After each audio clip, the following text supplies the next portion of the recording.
अस्सलाम वालेकुम दोस्तों। तो आज की हमारी वीडियो बहुत ही खास होने वाली है, बहुत ही अहम होने वाली है। जिस तरीके से आप और हम नॉर्मल इंटरनेशनल फ्लाइट खुलने का इंतजार कर रहे हैं कि इंडिया से सऊदी अरब के लिए नॉर्मल इंटरनेशनल फ्लाइट कब खुलेगी, पाकिस्तान से सऊदी अरब के लिए नॉर्मल इंटरनेशनल फ्लाइट कब खुलेगी, उसी तरीके से बल्कि उससे भी ज़्यादा ज़रूरी आज की खबर है क्योंकि सऊदी अरब के अंदर प्रोफेशनल वेरिफिकेशन प्रोग्राम शुरू हो चुके हैं और यहाँ पर टेस्ट होने शुरू हो चुके हैं। चाहे आप नए वीज़ा पर आ रहे हैं सऊदी अरब के लिए या आप पहले से ही मौजूद हैं सऊदी अरब के अंदर, तो अब आपको टेस्ट देना होगा और अगर आप टेस्ट में फेल हो जाते हैं तो फिर आपको यहाँ से वापस भेज दिया जाएगा। तो आज की वीडियो बहुत ही इंफॉर्मेटिव है, वीडियो को आखिर तक जरूर देखिएगा क्योंकि आज की इस वीडियो में आपको बताऊंगा प्रोफेशनल वेरिफिकेशन टेस्ट क्या है, प्रोफेशनल वेरिफिकेशन प्रोग्राम क्या है, ये टेस्ट देना इतना ज़रूरी क्यों है, किन लोगों को ये टेस्ट देना होगा और अगर आप हो जाते हैं इस टेस्ट में तो फिर आप क्या कर सकते हैं, टेस्ट की अपॉइंटमेंट और फीस कौन देगा, इकामा अगर मिसमैच है आपका, क्योंकि बहुत लोग ऐसे हैं सऊदी अरब के अंदर जिनके इकामे में काम कुछ और लिखा हुआ है पर वो काम कुछ और कर रहे हैं, तो उनका टेस्ट होगा यहाँ पर, क्योंकि बिना टेस्ट दिए अब इकामा रिन्यूअल नहीं होगा, आपका इकामा नहीं बनेगा। तो टेस्ट देना सभी लोगों के लिए लाजमी है और इस वीडियो में आपको बताऊंगा कि कौन कौन से लोगों को टेस्ट देना होगा। तो अगर आपका इकामा मिसमैच है, काम कुछ और जानते हैं आप, आपके इकामे में कुछ और लिखा हुआ है, तो आपका टेस्ट वो कौन सा होगा, आपके काम के हिसाब से होगा या आपके इकामे के हिसाब से होगा। और इकामा प्रोफेशन अगर आप चेंज कराना चाहते हैं, जो महीना आपका लिखा हुआ है वो कौन चेंज कर सकता है और ये टेस्ट किस तरीके से होगा और टेस्ट के सेंटर कहाँ कहाँ पे हैं सऊदी अरब के अंदर, और इंडिया से भी जो लोग आएंगे या पाकिस्तान से भी जो लोग सऊदी अरब आएंगे नए वीज़ा पे, उनको भी टेस्ट देना होगा, इसके बारे में आपको बताऊंगा। और कौन सी कंपनी के लोग पहले टेस्ट देंगे सऊदी अरब के अंदर। बहुत ही इंफॉर्मेटिव वीडियो है, इस वीडियो को आखिर तक जरूर देखें। हो सकता है कि वीडियो थोड़ी सी लंबी हो जाए लेकिन इस वीडियो में आपको पूरी कंप्लीट इन्फॉर्मेशन दे दूंगा, आपको कोई और वीडियो देखने की जरूरत नहीं पड़ेगी।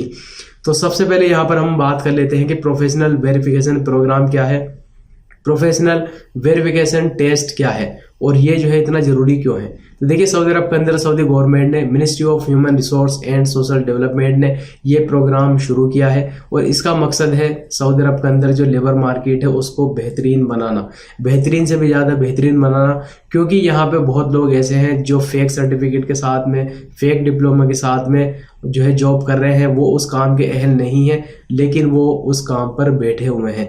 तो इस प्रोग्राम का मकसद यही है कि उन लोगों को वहाँ से हटाना है और जो उस काम के अहल हैं, वाकई में जो लायक हैं, जो स्किल्ड लोग हैं, उनको वो काम देना है। लेकिन यहाँ पे अजनबी के लिए कहाँ पे प्रॉब्लम आएगी वो मैं आपको बताऊंगा, जबकि आपकी गलती उसमें नहीं है।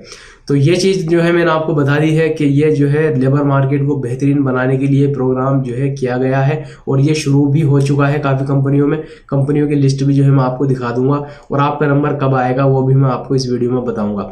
अब ये टेस्ट देना इतना ज़रूरी क्यों है, क्या ये टेस्ट अगर हम छोड़ देते हैं तो कोई प्रॉब्लम होगी या नहीं होगी।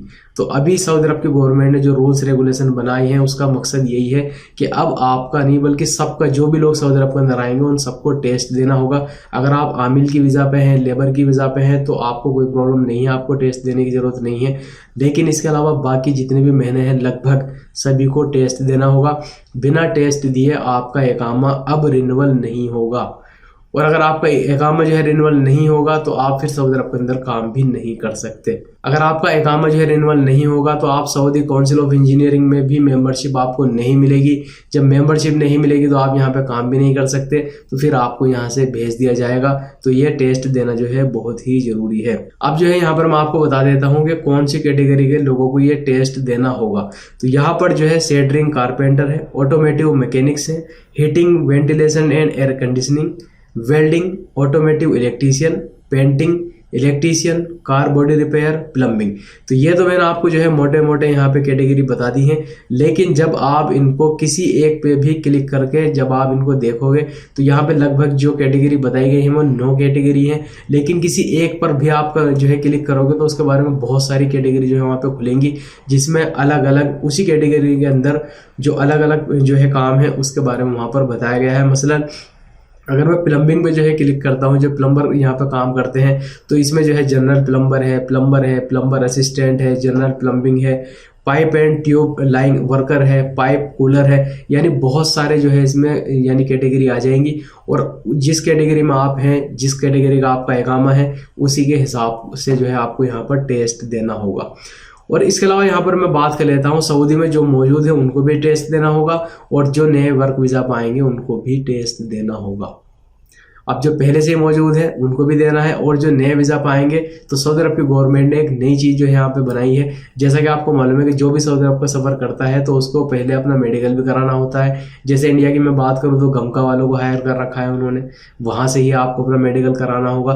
तो इसी तरीके से इंटरनेशनल ट्रेनिंग सेंटर जो है खोले गए हैं इंडिया में, वहाँ पर आपको टेस्ट देना होगा। वहाँ से जब वेरिफिकेशन हो जाएगा, आप वहाँ पर क्लियर कर लेंगे, फिर आपकी वीज़ा स्टाम्प होगी, और फिर यहाँ पर आने के बाद भी आपका टेस्ट होगा सऊदी अरब के अंदर। और अब जो है मैं यहाँ पर आपको बता देता हूँ, अगर आप फेल हो गए हैं तो क्या कर सकते हैं। तो यहाँ पर जो है बताया यह गया है मिनिस्ट्री ऑफ ह्यूमन रिसोर्स की तरफ से कि सभी लोगों को इसमें 3 चांस दिए जाएंगे। तीनों चांस में जो है आप तैयारी कर सकते हैं पहले, या एक टेस्ट देने के बाद में जब आपका रिजल्ट आ जाएगा कुछ दिन आप रुक के जो उसकी तैयारी कर सकते हैं, फिर से अप्लाई कर सकते हैं, अपॉइंटमेंट ले सकते हैं, लेकिन आपको टेस्ट पास करना ही होगा। अगर आप टेस्ट में फेल हो जाते हैं तो ऐसी सूरत में फिर आपको सऊदी अरब से जाना होगा, आपको यहाँ से भेज दिया जाएगा वापस। अब टेस्ट की अपॉइंटमेंट कौन लेगा और इसकी फ़ीस जो होगी वो कौन पे करेगा, तो यहाँ पर खबर यही आई है, और जिन लोगों ने टेस्ट दिया है उन्होंने भी इसके बारे में यही बताया है कि जो टेस्ट की अपॉइंटमेंट है वो आपकी कंपनी लेगी, और जो उसकी फ़ीस होगी वो आपकी कंपनी ही पे करेगी, लेकिन टेस्ट देने की जिम्मेदारी आपकी है। आपको जो है उसकी तैयारी कर लेनी चाहिए। और अगर इकामा मिसमैच है, अगर आपके इकामे में कुछ और काम लिखा हुआ है लेकिन काम कुछ और करते हैं आपको जो इकामे में आपके लिखा हुआ है उस काम के बारे में आपको बिल्कुल भी नॉलेज नहीं है, तो अब आपका जो टेस्ट होगा वो किस बेस पे होगा, आपके काम के बेस पे होगा या आपके जो इकामे में प्रोफेशन है उसके बेस पे होगा। तो यहाँ पे मिनिस्ट्री ऑफ ह्यूमन रिसोर्स जो है आपकी कंपनी में नहीं जा रही है आपको देखने के लिए कौन सा काम आप कर रहे हो, वो डिसाइड करेंगे आपके इकामे पे कौन सा काम लिखा हुआ है। तो देखिए हमारी कंपनी में भी जो है काफ़ी सारे ऐसे लोग थे जिनके इकामे पे इलेक्ट्रॉनिक लिखा हुआ था, इलेक्ट्रॉनिक का इकामा था उनका, लेकिन वो काम कुछ और कर रहे थे। लेकिन यहाँ पर मैं आपको बता देता हूँ, आपका जो टेस्ट होगा वो आपके इकामे के बेस पे होगा। वो जो है ये नहीं देख रहे हैं कि आप काम कौन सा कर रहे हैं, बल्कि आपके इकामे पे जो लिखा हुआ है उसी का आपको टेस्ट देना होगा। अब यहाँ पे बात ये आती है कि भाई मेरे इकामे में तो कुछ और लिखा हुआ है, मैं तो उसके बारे में जानता ही नहीं हूँ। मान लीजिए किसी के इकामे पे जो है प्लम्बर लिखा हुआ है लेकिन उसने कभी प्लम्बर का काम किया ही नहीं है, तो ऐसी सूरत में जो इकामा प्रोफेशन है क्या वो चेंज कर सकते हैं। तो देखिए पहले की अगर मैं बात करूँ काफ़ी सारे लोगों ने इसके बारे में जानकारी भी दी है, और यहाँ पर भी काफ़ी लोगों ने जो है चेंज कराया था। तो जो आपकी कंपनी है आपके इकामे का जो प्रोफेशन है उसको चेंज करा सकती है, लेकिन अभी का मुझे पता नहीं है कि चेंज हो रहा है या नहीं हो रहा है। अगर किसी का चेंज हुआ है तो कमेंट करके ज़रूर इसके बारे में बताइएगा। अब बात यहाँ पे ये आती है कि टेस्ट सेंटर जो है कहाँ कहाँ पे है सऊदी अरब के अंदर, और कहाँ पे हम टेस्ट देंगे, कैसे हमें पता चलेगा। तो देखिए सारा काम जो है आपकी कंपनी करेगी, आपकी कंपनी आपके लिए अपॉइंटमेंट लेगी। और अगर आप जो है लिस्ट देखना चाहते हैं कि सऊदी अरब के अंदर कौन कौन सी जगह जो है सेंटर हैं, रियाद में, जद्दा में, तबूक में, मदीने में, जहाँ जहाँ से भी आप हैं, कहाँ कहाँ पे जो है टेस्ट सेंटर है। वीडियो के डिस्क्रिप्शन में आपको एक लिंक मिल जाएगा, आप वहाँ पे जाके चेक कर सकते हैं कि सऊदी अरब के अंदर कौन सी सिटी में कहाँ कहाँ और कितने टेस्ट सेंटर हैं जहाँ पर आपको जाकर के टेस्ट देना होगा। अब यहाँ पर बात ये आती है कि टेस्ट जो है किस तरह से होगा। सऊदी अरब के अंदर की पहले बात करता हूँ, फिर मैं इंडिया के बारे में या पाकिस्तान के बारे में आपको बताऊंगा। तो पहले जो लोग सऊदी अरब के अंदर मौजूद हैं उनकी बात करता हूँ कि उनका टेस्ट किस तरह से होगा। तो यहाँ पे जो है टेस्ट जो है 2 तरीके से होगा, थ्योरिकल और प्रैक्टिकल। तो यहाँ पे जो है मैं सबसे पहले आपको बता देता हूँ, जो थ्योरिकल टेस्ट है वो कंप्यूटर में होगा। कंप्यूटर में जो है आपको एक यानी सवाल दिया जाएगा और उसके 3-4 ऑप्शन दिए जाएंगे। सवाल का जवाब भी उन्हीं में से होगा, बस आपको चूज करना होगा, क्लिक करना होगा कि उसका जवाब कौन सा है। इस तरह से यहाँ पे अगर आपने ड्राइविंग लाइसेंस बनवाया होगा तो वहाँ पे सवाल आता है, फिर 3-4 ऑप्शन आते हैं, उनमें से कोई एक सवाल जो है सही होता है जिस पर आपको क्लिक करना है। तो इस तरह से आपको थ्योरिकल टेस्ट होगा, और इसके अलावा जो है प्रैक्टिकल भी टेस्ट होगा। अब प्रैक्टिकल टेस्ट में क्या होगा, अगर आप जो इलेक्ट्रीशियन हैं या प्लम्बर हैं, फिर आपको वहाँ पर टास्क दिए जाएंगे, क्या हमें जो है ये फिटिंग करके दिखाइए, ये वाली पाइप की फिटिंग करके बताइए, या ये जो है वायरिंग करके दिखाइए, वो आपको वहाँ पे करके दिखाना होगा। तो इसमें जो लोग स्किल्ड लोग होंगे, जो वाकई में अपने काम को जानते होंगे, वही वहाँ पे पास हो सकेंगे। वैसे बहुत लोगों ने, जिन लोगों ने जो है टेस्ट दिया है, उन्होंने यही जानकारी दी है कि बहुत ही ईजी है, आराम से कर सकते हैं। लेकिन ईजी है सिर्फ उन लोगों के लिए जो काम जानते हैं। जिनको अपना काम मालूम है उनके लिए इजी है, लेकिन जिसने कभी वो जिंदगी में काम किया ही नहीं उसके लिए तो बहुत मुश्किल है। और इसके अलावा मैं आपको बता देता हूँ, जो लोग इंडिया में है, इंडिया से नए वीजा पाएंगे, उनको भी इस चीज का ध्यान रखना है कि इंडिया में भी अब आपको टेस्ट देना होगा। तो वहां पे भी जो है सेम चीज है, थियोरिकल और प्रैक्टिकल, वहां पर भी आपसे प्रैक्टिकली जो है वहां पे आपको टेस्ट देना होगा। टास्क मिलेंगे आपको करने के लिए, वो करके वहां पर आपको दिखाना होगा। और अब जो है मैं आपको बता देता हूं कि आपका नंबर इसमें कब आएगा, आपकी कंपनी का नंबर कब आएगा, कब आपको टेस्ट देना होगा।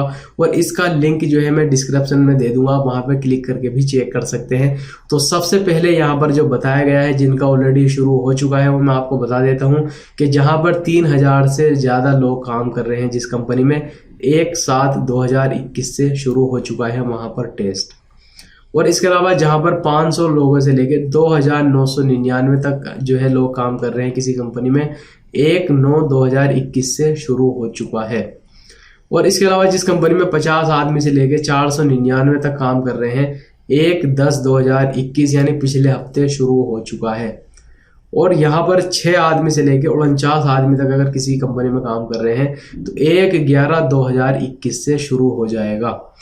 और इसके अलावा अगर किसी कंपनी में 1 आदमी से लेकर के 5 आदमी तक जो है काम कर रहे हैं, 5 एम्प्लॉई हैं, 1/1/2022 से उनका भी टेस्ट जो है शुरू हो जाएगा। यहाँ पर मैं सभी लोगों से रिक्वेस्ट करना चाहूँगा, सब लोग टेस्ट की तैयारी करें और अपने अपने टेस्ट की जो है तैयारी करें। टेस्ट बहुत ईजी है, कोई इतना मुश्किल नहीं है जिन लोगों ने टेस्ट दिया है, लेकिन उन्हीं लोगों के लिए जो अपना काम जानते हैं। तो आपको जो है यहाँ पर घबराने की जरूरत तो नहीं है, लेकिन तैयारी करने की आपको ज़रूरत है, ताकि आप प्रैक्टिकली और थियोरिकली दोनों में पास हो सके और आपको फिर सऊदी काउंसिल ऑफ इंजीनियरिंग में भी मेंबरशिप मिल जाएगी। फिर आराम से आप यहाँ पे काम कर सकते हैं, जिसकी वैलिडिटी लगभग 5 साल की होगी। 5 साल के बाद फिर से आपको टेस्ट देना होगा।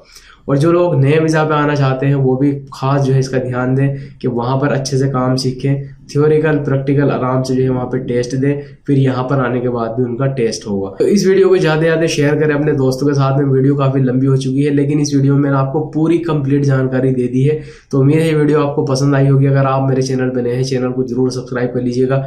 वीडियो देखने के लिए बहुत बहुत शुक्रिया।